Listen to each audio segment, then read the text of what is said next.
So first off, Dynamic Zombie is a pretty fun, decent opponent, so he usually has like a couple tricks that he can pull and stuff.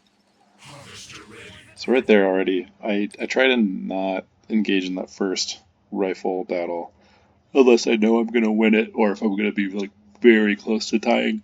Ugh, sorry about the yawning. So I probably would have hung back here one hex back and then waited for a second set of rifles. Of course, he'd be reinforcing and blah blah blah. It becomes a whole thing, but you have the buggy to break that stalemate eventually if you just get like wave after wave of rifles. So this computer is heinously slow, by the way, so you'll see a lot of lag. Yeah, you end up being 2 models down. This is the correct direction to go with these guys here for sure.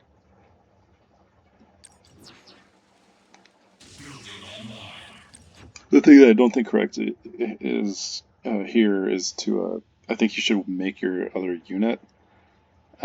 This is something that Blade used to harp on a lot with people that he coached, and then sometimes on stream was like you should always be making a unit when you can. I don't exactly agree with that thinking, but like you definitely should be making a 10 cost unit here, especially against GDI, and especially when you have both bikes and buggy in your deck, because you can always like move, like just run guys around, jogging them in front of them to get some units killed off if you need the pop cap back to make a buggy or something like that in time for the missile. But plus 2 versus 1, when you know that he's got one full squad and one with 2 models, if you make another guy and push him down here and then 2v1 push in at the same time, like you've got that on lock.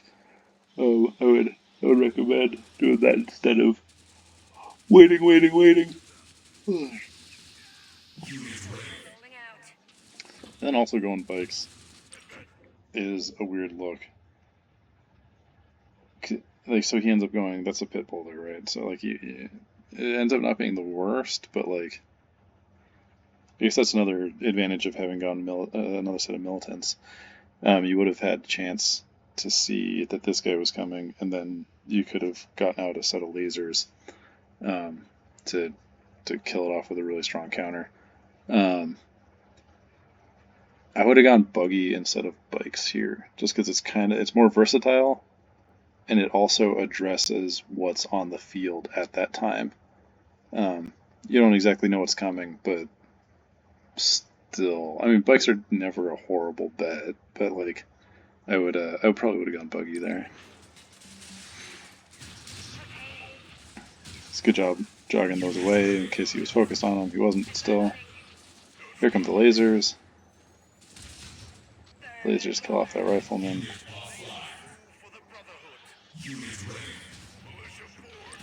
And then you had the money for a buggy, but you went militants here. Ugh. It's not a terrible move, but like it's not just not terrible. It's not a bad move, but it's like making militants at this point in the missile feels a little clumsy. I get why you did it. I might have done it too instead of a buggy, but yeah. I gotta pull these guys to get them out of the way, otherwise we're just sacrificing them while they need retraining them onto the pit bull.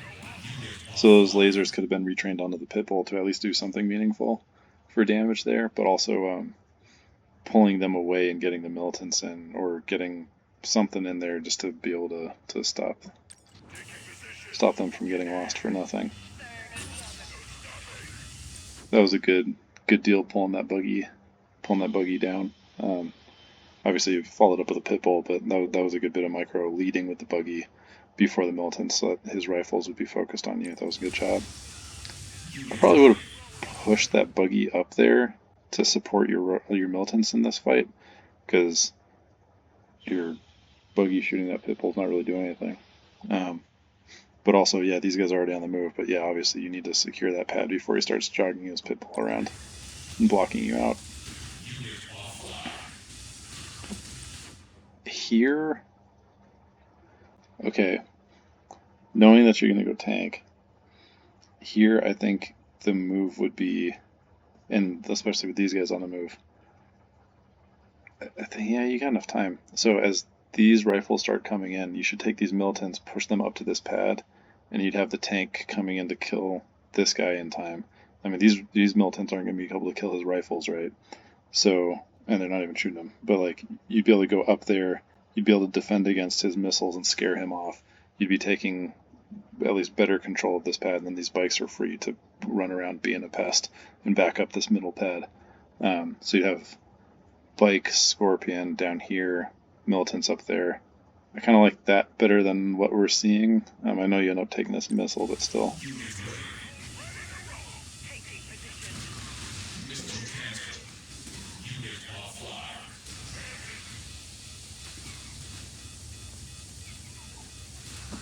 So here you're freed up. I don't know what you do here in a second, but what I would be wanting to do is take the Scorpion. So before you even saw these guys, I probably would have tried to get the buggy onto this spot and bring the Scorpion forward. A, it gives you one more tile of sight, and B, it helps starts adding that much more forward pressure. I mean, it can still do a strafing fire, or you can still radar on the rifles there. Plus, then having this on the pad for when inevitably missiles show up would be better to have that buggy in position on the pad. But here, now that we're here, I don't know what you do here in a second, but I would take the Scorpion, try to bring it out while you bring the buggy down at the same time in order to get into that position. That way they can focus on these missiles, and your Scorpion can live a little bit longer. The other benefit of that is this Scorpion would be not only not be getting hit by these missiles, but the Scorpion would also be able to fend off this Pitbull. Because if this guy wanted to right now, he could be feathering down and like getting a shot off and going back to the pad, getting a shot off, going back to the pad. Would it make the hugest difference? No, but it would still certainly make a difference. And having these two swapped positions would be big, because then he wouldn't be able to threaten you. He wouldn't be able to threaten your Scorpion, really. Not realistically, anyways. Alright, glad to see that Scorpion focused on the lower pad. And now you got it on lockdown. You bring the militants forward. Excellent job. Very good job there, man.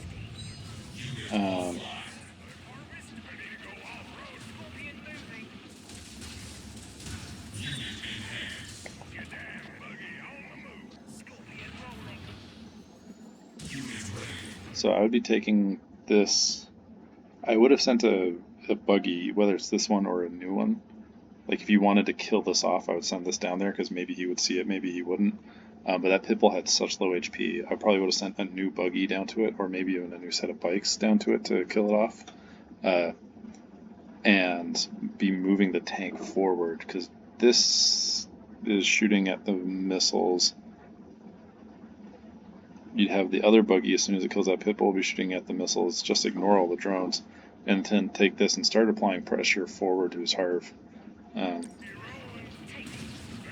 Which yours is here, so his is here. Militants? Yeah, there we go.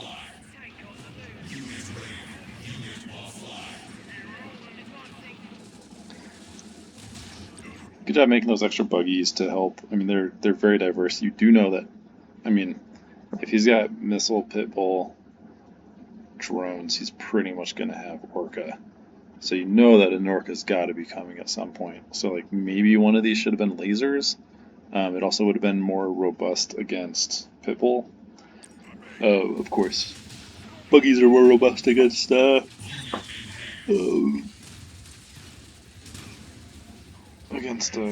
but still. There we go. There's the Orca, as promised. You could be pushing that Scorpion right now. There we go. No. Push it. This guy's some reload time. You'd be able to get, while the Orca's reloading, you can try to be plinking at it with your other units, and then while he's trying to focus on taking out your Scorpion because it's pressuring his Harv, that'll free up your buggy and your lasers to be shooting at the Orca. So you kind of use that synergy of those units if you do it that way. Like, make him afraid of the thing that's not even that big of a threat, because like, this thing right now doesn't have any purpose on the battlefield. It costs a lot of money, so yes, of course you want to save onto it, but still. Like, what is it? It can shoot the missiles? Yeah, cool. So what?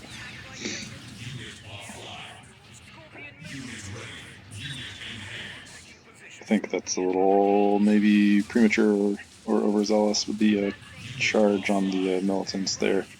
If anything, I might would have rather seen it on the bikes. I probably just would have held on to it this close to the missile. I probably would have held on to that charge, just to be able to use it on something else. All right. Oh no! Oh, kill those guys. Oof.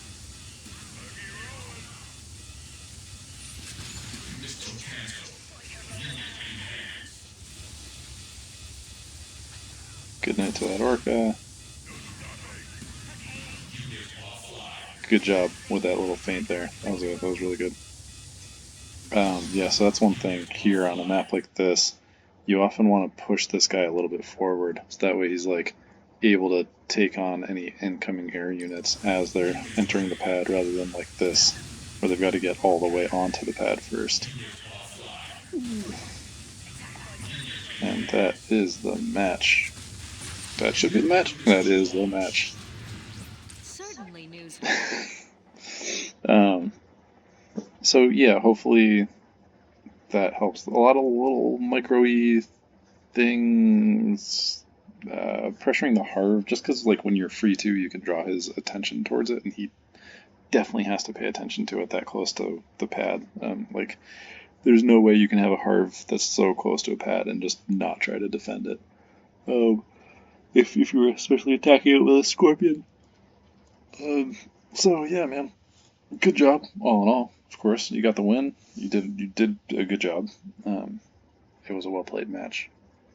Yeah, let me know when there's other ones you want me to take a look at.